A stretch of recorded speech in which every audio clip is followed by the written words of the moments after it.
ৰাজীৱ শদিয়া, যিয়ে জাতিক জগাব খুজিছিল, যিয়ে শুই থকা মানুহখিনিক উঠাব খুজিছিল। ৰাজীৱ শদিয়াৰ লগত কোনবোৰ কথা পাতিছিলোঁ আমি, আৰু কি কি কথা পতা নহ'ল, এই কথাবোৰ আজি ক'বলৈ মন গৈছে। আমাৰ এটা স্ক্ৰীনশ্বটক লৈ বিভিন্ন ধৰণৰ বাতৰি হৈছিল। গুৱাহাটীলৈ আহিব পৰা নাছিল বাছ ভাড়াৰ অভাৱত ৰাজীৱ শদিয়া। আচলতে সেই ঘটনাটো কি আছিল? আমি DKB ফেক্টে ৰাজীৱ শদিয়াক এটা সন্মান দিছিলোঁ, স্বদেশ বান্ধৱ সন্মান। আৰু সেই অনুষ্ঠানতে অসমৰ তিনিগৰাকী বিশিষ্ট সাংবাদিক পংকজ দুৱৰা, ললিত গগৈ, জিতেন্দ্ৰ কুমাৰ চৌধুৰীক দিয়া হৈছিল স্বাধীন কণ্ঠ সন্মান। লগতে ডাক্তৰ মহিবুল ইছলামক প্ৰদান কৰা হৈছিল স্বদেশ বান্ধৱ সন্মান। আমিও DKB ফেক্ট খুব চালুকীয়া।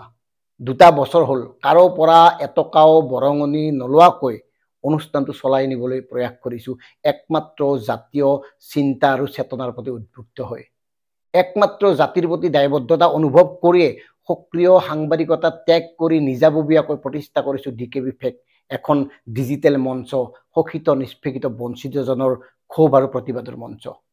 আমি আগষ্টৰ শেষৰ ফালে অনুষ্ঠানটোৰ আয়োজন কৰি ৰাজীৱ শদিয়াক কণ্টেক্ট নম্বৰ বিচাৰিছিলোঁ। কণ্টেক্ট মানে তেওঁৰ গানবোৰ শুনো, মেছেজ কৰিছিলোঁ ইনবক্সত।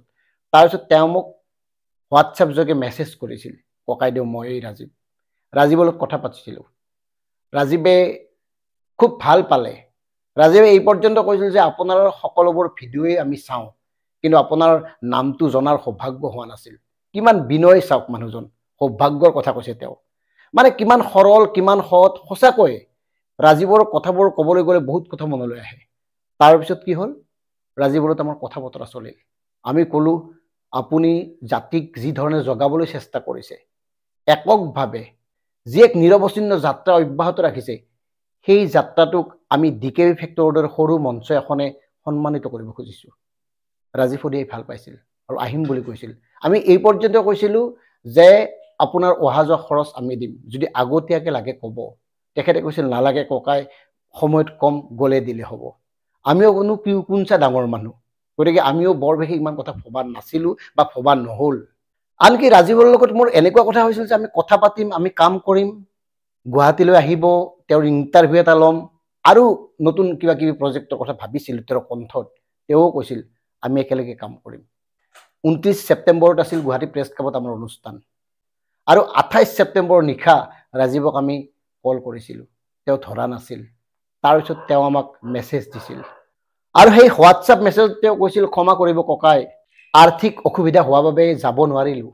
এজনক কৈছিলোঁ, তেওঁ টকা দিম বুলি কৈছিল, কিন্তু তেওঁ এতিয়া মোবাইলৰ ছুইচ অফ কৰি থৈছে, বেয়া কথা, ৰাখিব নোৱাৰিলোঁ, এই বুলি কৈ তেওঁ মোক নমস্কাৰ জনাইছিল। তাৰপিছত মই কৈছিলোঁ এতিয়া টকা পঠিয়ালে আহিব পাৰিবনে? তেওঁ কৈছিল শদিয়াৰ পৰা এতিয়া আৰু বাছ নাপাওঁ, বন্ধু এজনক কৈ থৈছোঁ, যদি কিবা মিলাব পাৰোঁ যামেই। ময়ো কৈছিলোঁ আহিলে ভাল লাগিব, আৰু ৰাজীৱ শদিয়া আহিব নোৱাৰিলে। অনুষ্ঠানত যেতিয়া কথাটো কৈছিলোঁ আনুষ্ঠানিকভাৱে, আমাৰ অসম কাকতৰ কাৰ্যবাহী সম্পাদক গৌতম শৰ্মাই কৈছিল আগতে তই কিয় নকলি, কোৱা হ'লে আমি ব্যৱস্থা কৰি দিলোহেঁতেন।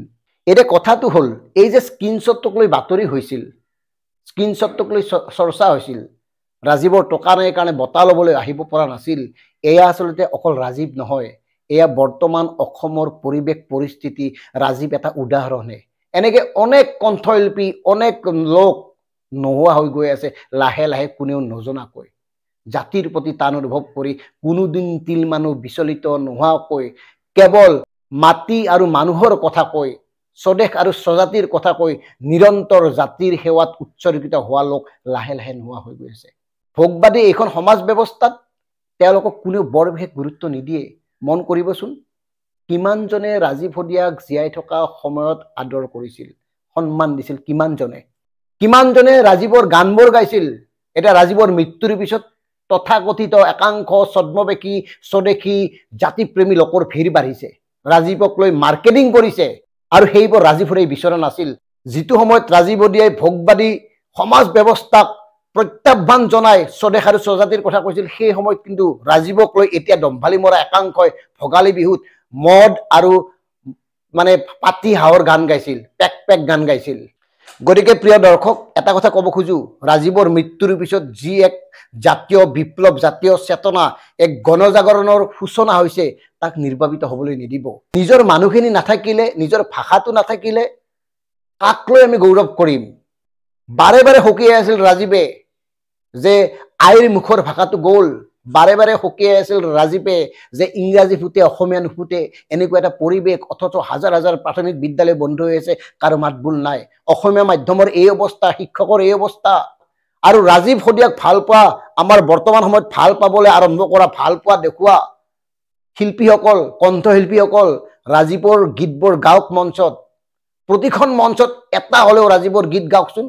সেয়ে আমি DKB ক'ব খোজো, স্বদেশ বান্ধৱ আছিল ৰাজীৱ শদিয়া, আৰু সেইবাবে DKB আমি সৰু অনুষ্ঠান, আৰু সেইকাৰণে স্বদেশ বান্ধৱৰ বাতৰিটো বৰ ডাঙৰকে কতো প্ৰচাৰ নহ'ল। আমি সৰু অনুষ্ঠান, আমি সৰু মানুহ, ডাঙৰ মানুহ নাই, আমি বহুত টকা দিব পৰা নাই, আমি তাজ বিভান্তা কোনো 5 ষ্টাৰ হোটেলত বঁটা প্ৰদান অনুষ্ঠান পাতিব পৰা নাই, আমি কোনো বিশিষ্ট লোকক মাতিব পৰা নাই, তথাকথিত বিশিষ্ট লোক যিসকলে টিভিৰ পৰ্দাত ডিঙিৰ শিৰ ফুলাই জাতিৰ কথা কয় আৰু নিশা হ'লে ৰাজনৈতিক ধুৰন্ধৰ নেতাৰ লগত মিতিৰেলি কৰি সুৰাৰ আড্ডাত বহে। আমি হয়তো তেনেকুৱা কিছু লোকক মাতিব পৰা নাই কাৰণে আমাৰ বাতৰি কতো নাই। ৰাজীৱ শদিয়াক স্বদেশ বান্ধৱ সন্মান দিয়াৰ পিছতো কতো চৰ্চা হোৱা নাই, তেওঁক লৈ কোনেও কোৱা নাই স্বদেশ বান্ধৱ বুলি। আমি কিয় স্বদেশ বান্ধৱ উপাধি সন্মান তেওঁক দিছিলো, এই মৰ্ম উপলব্ধি কিমানজনে কৰিছে? আমি সকলোকে সামৰি লোৱা নাই, কিন্তু এতিয়া সিংহভাগ তেনে সুবিধাবাদী লোকৰে ভিৰ বাঢ়িছে ৰাজীৱৰ শ্ৰাদ্ধ আৰু ৰাজীৱৰ মৃত্যুৰ বিষয় কেন্দ্ৰিক বিতৰ্কবোৰত। আমাৰ এই স্বদেশ বান্ধৱ সন্মানটো প্ৰদান কৰাৰ কথা শুনি ৰাজীৱে ইমান ভাল পাইছিল, তেওঁৰ মানপত্ৰ প্ৰস্তুত কৰাৰ সময়ত ফটোৰ প্ৰয়োজন হৈছিল, আমি তেওঁক ফটো বিচাৰিছিলোঁ, তেওঁ কেইবাখন ফটো আমাক পঠিয়াইছিল। তেওঁ উৎসাহিত হৈছিল, এইকাৰণে উৎসাহিত হৈছিল, তেওঁ কৈছিল ককাই আমি একে চেণ্টিমেণ্টৰ মানুহ। মাজতে তেওঁ এটা কথাও কৈছিল, ককাই আপোনালোকে ভবাৰ দৰে আমি তেনেকুৱা মানুহ নহয়, মানে টকা পইচাৰ ক্ষেত্ৰত, যে আমাৰ আৰ্থিক অৱস্থা ভাল নহয়, শৰীৰো সিমান ভাল নহয়, গতিকে দেখিলে লেখিব, দেখিলে গম পাব আমি কেনেকে চলি আছো, কেনেকে ধান বিক্ৰী কৰি গান বনাব লাগে। আৰু তাৰপিছত আমি ৰাজীৱক কৈছিলোঁ, ৰাজীৱ এদিন যাম, কথা পাতিম, বহিম, তোমাৰ ঘৰখন চাম, তুমিও আহিব লাগিব, আহিলে আমি একেলগ হৈ বহুত আলোচনা কৰিম। গতিকে প্ৰিয় দৰ্শক, কথাবোৰ ভাবক, ৰাজীৱৰ মৃত্যু উৎসৱ হ'ব নোৱাৰে, ৰাজীৱৰ মৃত্যু কোনো 2 নম্বৰী লোকৰ মাৰ্কেটিং হ'ব নোৱাৰে। ৰাজীৱ শদিয়াৰ চেতনা চিন্তা, ৰাজীৱ শদিয়াৰ গীতবোৰক লৈ যাতে কোনো ব্যৱসায় কৰিব নোৱাৰে, এই কথাবোৰ চিন্তা কৰিব। কাৰণ এতিয়া জাতিক জগোৱা সময়, এতিয়া জাতিৰ মানুহখিনিক জগোৱা সময়, নহ'লে জাতি আৰু এনেকে জীয়াই নাথাকে, নহ'লে আমাৰ নিজৰ ভেটিত, নিজৰ বৰ ঘৰত বহিৰাগতই বাহ ল'ব, বহিৰাগতই দখল কৰিব। আজিয়ে কৈ থলো, ৰাজীৱ শদিয়া এটা চেতনাৰ নাম, ৰাজীৱ শদিয়া এটা সত্তাৰ নাম, ৰাজীৱ শদিয়া এটা সংগ্ৰামী যাত্ৰাৰ নাম। এই যাত্ৰা অব্যাহত থাকিব। ধন্যবাদ।